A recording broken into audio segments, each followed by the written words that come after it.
বড় ভাইয়ের জন্য কিস্তির টাকা নিয়ে প্রাণ দিতে হলো ছোট ভাইয়ের। গত ২৮ জুন সকালে চকরিয়া উপজেলার ডুলাহাজারা ইউনিয়নের ৮ নম্বর ওয়ার্ডের ভিলেজার পাড়ায় ঘটেছে মর্মান্তিক এই ঘটনা। বড় ভাইয়েরা মানে কিস্ত লবিয়ে ফাঁসিয়া মানে ওই কিস্তর ইতারা যখন বিরক্ত হয়েছে বেশি ভাইয়ের রহমান কম।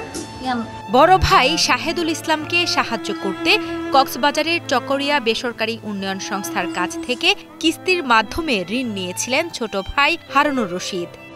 কথা ছিল ঋণের টাকা পরিশোধ করবেন বড় ভাই, তবে সেই কথা রাখেননি বড় ভাই শাহেদুল। এদিকে ঋণের চাপ সহ্য করতে না পেরে গলায় ফাঁস দিয়ে আত্মহত্যা করেন ছোট ভাই। বড় ভাই কিস্তটা নামাই দিতে বড় ভাই আলাদা কিস্তটা নামাই তো কিস্তটা তারা নপুজের কিস্তটা যখন নপুজের তাই গিয়ে বলতে মাসে বার গড় লোকে লোকে তাকে আই তারা জামাই বুঝিনো জন তাই এনে গিয়ে মাসে বার গড় লোকে তাকে রাতে এনে কিস্ত সাপিয়ে বিরক্ত করা হয়। তা হাল বিশুদ্ধ দাঁড়িয়ে কিস্ত করে কিস্তের সাপ নয় আয় আর বাবু বেড়াতে আসে বাবু হলো নয় হালার হয়ে যায় হালার তাই বেশিতে হইতে কিস্ত টিয়া দিলে হ্যাঁ হালার তাই বেশি গরম দিকে অন্য তাহলে আর বাকি বাড়ি যাই বইলে হই। জানা যায় গত ৬ থেকে ৭ মাস আগে হারুনুর রশিদ তার বড় ভাই শাহেদুল ইসলামের জন্য ৩টি এনজিও সংস্থার কাছ থেকে মোট ২.৫ লাখ টাকা ঋণ নেন।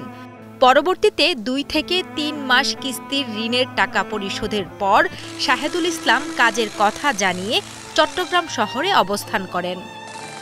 এদিকে বড় ভাই চট্টগ্রাম শহরে অবস্থান করার পর থেকে হারুনুর রশিদ প্রতি সপ্তাহে ঋণের কিস্তি পরিশোধ নিয়ে পড়েন বিপাকে।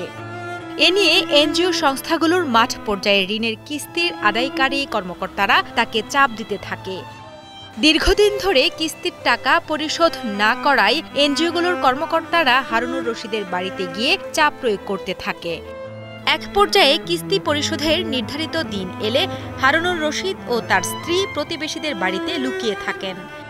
এভাবে মাস খানেক পর এনজিও কর্মকর্তারা হারুনুর রশিদকে খুঁজে পাওয়ার পর অপমানজনক আচরণ করেন।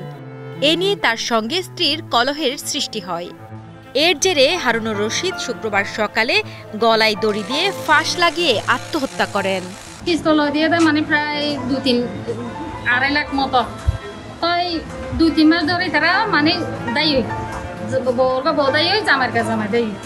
তখন বইনের এখন কিস্তলা বিরত করো মাইসো করো করো লুকি থাকে লুকি যখন থাকে এখন কি করি ওই বেড়া এরকম বিরত করছে মানে উগত মাঝে ১ লাখ ২-৩ মাঝে ৫০,০০০ আর মাঝে ৩০,০০০। এ বিষয়ে চকরিয়া থানার উপপরিদর্শক মোহাম্মদ ইমরুল জানান, খবর পেয়ে বাড়িতে গিয়ে খুঁটির সাথে ঝুলন্ত অবস্থায় হারুনুর রশিদ নামের যুবকের মৃতদেহ উদ্ধার করা হয়েছে এবং ময়নাতদন্তের জন্য কক্সবাজার জেলা সদর হাসপাতালের মর্গে রাখা হয়েছে।